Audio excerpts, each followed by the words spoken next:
Et là, j'ai ressorti de la petite valise que j'avais tous ces objets.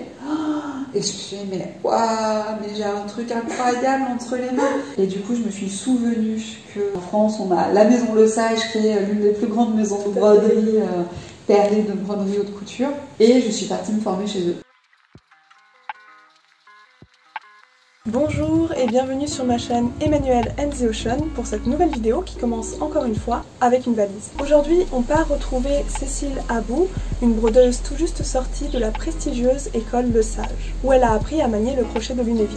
Sa formation lui aurait permis d'intégrer sans grande difficulté un atelier d'une maison de haute couture, ça peut déjà vous donner une certaine idée du niveau qu'elle possède, mais elle a choisi un autre chemin. Elle revient à ses racines en Ardèche et installe son atelier au sein du moulinage de Chirolles, un tiers-lieu géré par le collectif du même nom. Aujourd'hui, on va surtout parler de perles, de broderie et puis de l'héritage que vous avez pu voir dans cette intro. Alors au 19e siècle, ce moulinage c'est surtout une grande usine qui travaille la soie. Ah oui, et pendant que j'y pense, n'hésitez pas à vous abonner et on part tout de suite visiter l'atelier de Cécile.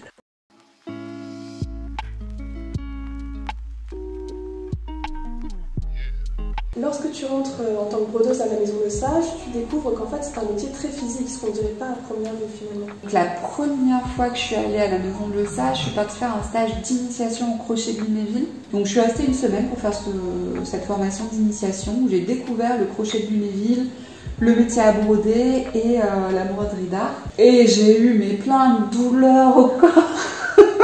T'es vissé des heures durant devant ton métier à broder. Et puis au début, tu as un tel état de crispation sur ton crochet, sur tes aiguilles, parce que tu tires comme un fou sur ton fil, que en fait ces crispations, elles se répandent dans ton bras, dans ton cou, dans ton dos. Mais après, au fur et à mesure de l'apprentissage de ce travail, et notamment quand je suis partie là faire le module long de spécialisation en broderie haute couture, tu apprends aussi à dénouer ces tensions dans ton corps, mais effectivement c'est un métier physique. Et d'ailleurs j'ai une de mes sœurs qui m'a dit qu'il y avait une nouvelle traduction de Ulysse d'Homère qui était sortie et qui mettait beaucoup plus en avant les qualités physiques de Pénélope. La nouvelle traduction, elle parle de ses mains qui sont très fortes et musclées.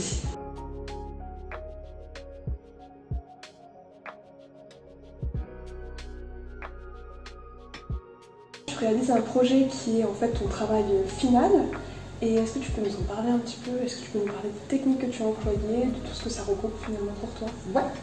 Alors déjà, peut-être je peux te repréciser, donc après mon module d'initiation à la broderie perlée et au crochet de Lunéville, j'ai négocié avec mon université un congé de formation professionnelle qui m'a permis de partir à Paris pendant 6 mois pour faire cette spécialisation en broderie haute couture à la Maison Le Sage.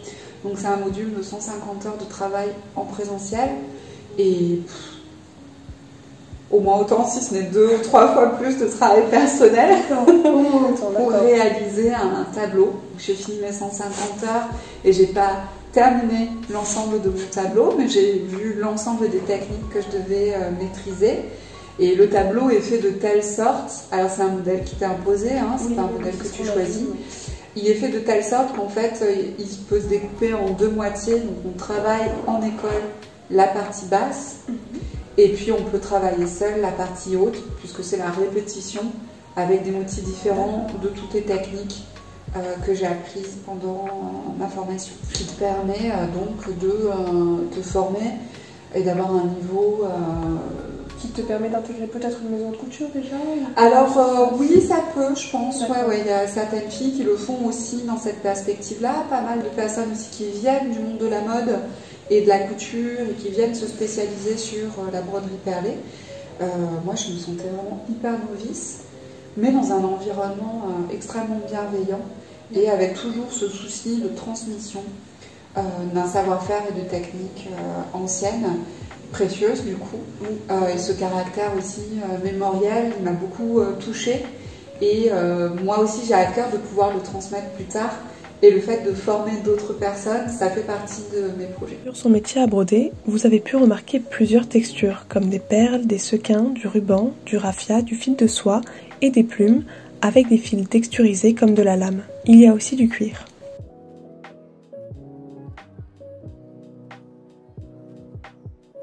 Le crochet de Lunéville demande à maîtriser son geste dans l'espace. Ici, elle réalise un point de chaînette où le crochet part dans tous les sens.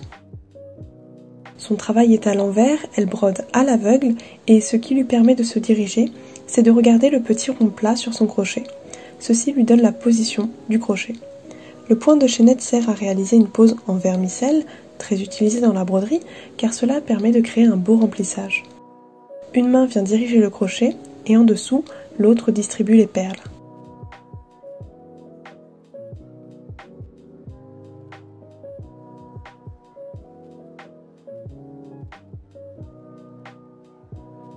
C'est des broderies que j'ai faites sur les côtés du métier. Et puis ensuite, on a découpé la bande. Puis on est revenu retendre le métier là où ça a été découpé. Et ces fleurs, en fait, après j'ai appliqué un papier Villedon dessous pour les texturer, les renforcer. Et ensuite, tu le découpes, tu contre-colles au fer à repasser ce papier Villedon sur l'envers. Et ça te donne des petits éléments brodés que tu vas venir appliquer, par exemple en volume. Les peaux animales vont plus être autorisées que pour la maroquinerie, pas pour la broderie et ni le vêtement. Et moi, ce qui m'intéresse aussi, c'est de pouvoir broder d'autres types de peaux si ça m'intéresse, et notamment des peaux végétales. Quels sont les points qui pour toi ont été peut-être le plus complexes à réaliser, ou en tout cas ceux qui t'ont le plus marqué? C'est particulièrement le point tiré de fil de soie. Alors c'est le fil qui est complexe parce qu'en fait c'est pas un fil qui est torsadé, donc il passe son temps à s'effilocher. Il faut trouver une tension particulière du fil pour que ce fil ne s'effiloche pas. Et en fait le rendu que ça donne est vraiment magnifique parce que ça fait des aplats de fils de soie couchés les uns contre les autres avec un rendu brillant qui est somptueux.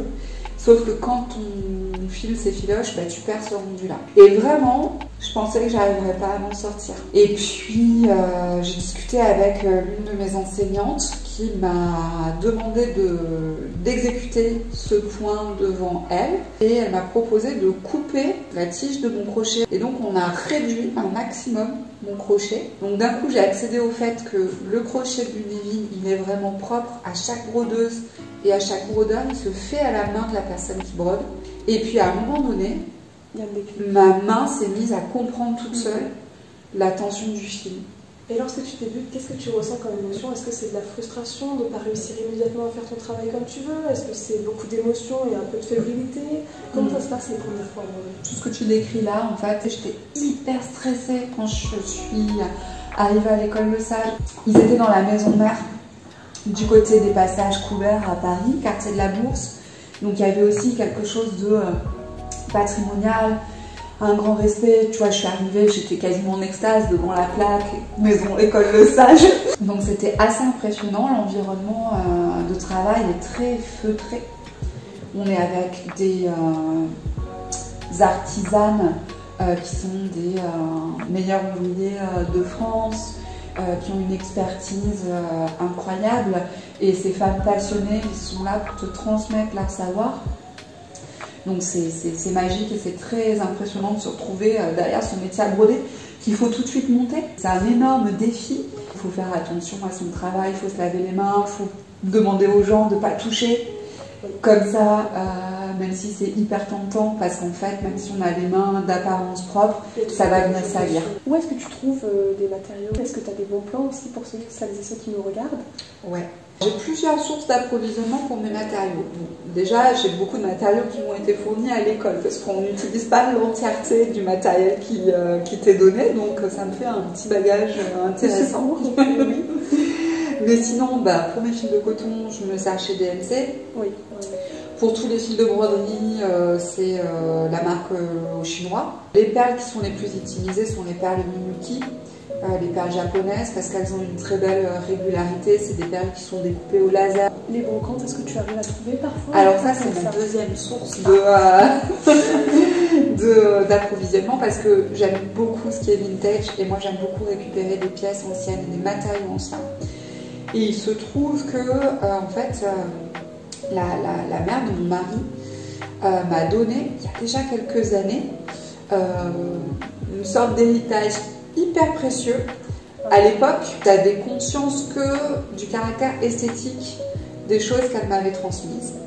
Et j'avais pas du tout pris conscience en fait que ces choses qu'elle m'avait transmises, qui sont soit des objets finis, soit des matériaux, étaient en fait les objets d'une femme qui s'appelait Thérèse Léoty, qui était l'arrière-grand-mère de mon mari et qui était brodeuse de perles au début du XXe siècle à Paris, qui avait son atelier, qui a travaillé notamment pour la Maison Lesage. Et en fait, j'ai récupéré ces outils, donc ces crochets de Lunéville, ces perles, ces paillettes, ces dessins techniques. Tu disais que tu as mis du temps avant de te rendre compte du précieux cadeau qu'on t'avait fait. Qu'est-ce qui a fait le déclic quand tu t'es dit, ah bah oui, en fait, c'est vraiment presque historique, quoi. C'est de partir chez Lesage faire cette formation. Et là, j'ai ressorti de la petite valise que j'avais tous ces objets. Et je me suis dit, mais waouh, mais j'ai un truc incroyable entre les mains. Et donc ça fait aussi partie de mes projets, qui est de faire de la médiation autour de ce matrimoine. J'appelle pas ça un patrimoine parce que c'est femme qui l'a transmise. Et de mettre à l'honneur ces objets qui ont été transmis à travers le temps, qui sont arrivés jusqu'à moi. Sans problème. Presque par hasard, quoi. Les paillettes plates, elles ont un sens. Donc la plupart du temps, elles sont pas. Tu les achètes pas comme ça en vrac. Elles sont toujours montées sur un fil. D'accord. Donc tu penses que là, c'était elle qui se laissait démonter pour avoir un sens? Moi, je me demande si c'est pas des échantillons.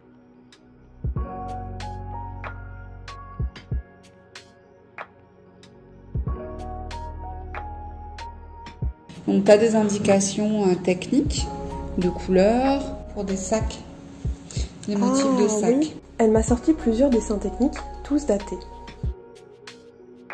Il y a de nombreuses formes, elles sont soit géométriques, soit florales. Il y a aussi des calques qui servaient à piquer. Relacé, hein, entre elles, c'est pas juste une...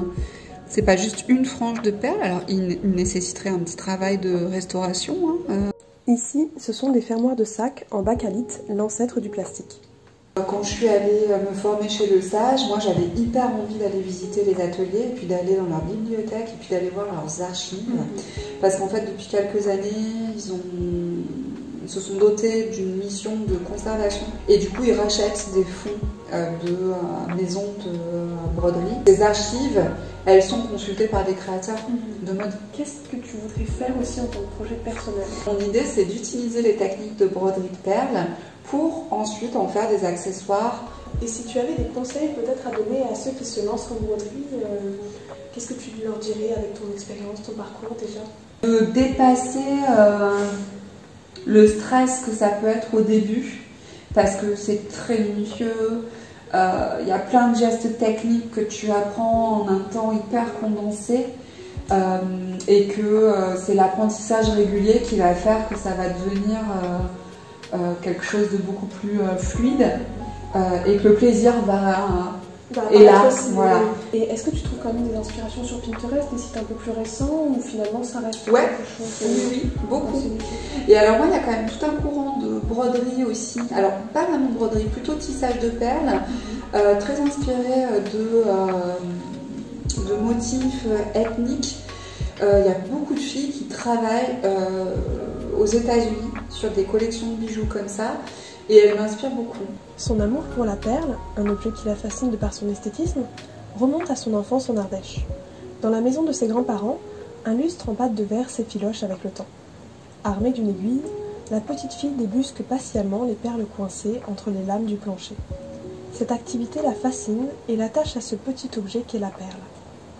Elle continue de l'étudier en archéologie et son premier chantier de fouilles la dirige vers une zone d'artisanat verrier datant de la période proto-historique dans le Doubs. Elle découvre alors des fragments de perles et de bijoux. Émerveillée devant l'éclat des couleurs de ces perles, jaunes ou rouges, plutôt primaires, elle s'étonne de la modernité de ces pièces, semblables à du verre de Murano. Certaines pièces possèdent déjà une incrustation de fils de couleur. Lorsqu'elle m'a confié cela, j'ai été assez impressionnée par la capacité de ces petits objets à pouvoir traverser le temps tout en gardant leur texture, leur couleur et leur éclat. Dans son atelier, cette notion de temps semblait s'étirer, se transformer. Il y a dans la broderie un retour au temps long, ça exige une certaine patience avant de voir aboutir sous ses doigts un sac ou un bijou fini. Ce rapport au temps m'a beaucoup intriguée, surtout face à l'immédiateté dans laquelle nous vivons actuellement, où il est très simple de trouver des dupes de pièces de créateurs quelques jours seulement après la sortie d'un défilé. Cette instantanéité a tendance à faire oublier aux consommateurs le travail nécessaire à la réalisation d'une pièce et puis les conditions de travail qui sont réservées aux ouvriers, pas toujours très reluisantes. On finit par accumuler des vêtements vides de sens, des vêtements jetables et de mauvaise qualité. Ici, le retour à la broderie, le retour au temps long, permet de retrouver l'émerveillement que l'on peut ressentir dans la mode, tout simplement parce qu'il y a du temps mis dessus, il y a un certain amour qui se dégage de tout cet atelier. Il y a aussi une prise de conscience sur le temps nécessaire à la réalisation d'une pièce, et puis la certitude que cette pièce tiendra dans le temps. On a pu voir là par exemple des sacs qui datent des années 20 et qui sont toujours dans un état superbe, tout comme les robes. Voilà, c'était pour le mot de la fin, j'espère que cette visite vous aura intéressé et que vous aurez pu ressentir toutes les émotions que j'ai mentionnées là. Et si c'est le cas, n'hésitez pas à liker. Merci à vous d'avoir regardé, merci à Cécile pour m'avoir ouvert les portes de son atelier, et puis nous on se retrouve la semaine prochaine pour une nouvelle vidéo.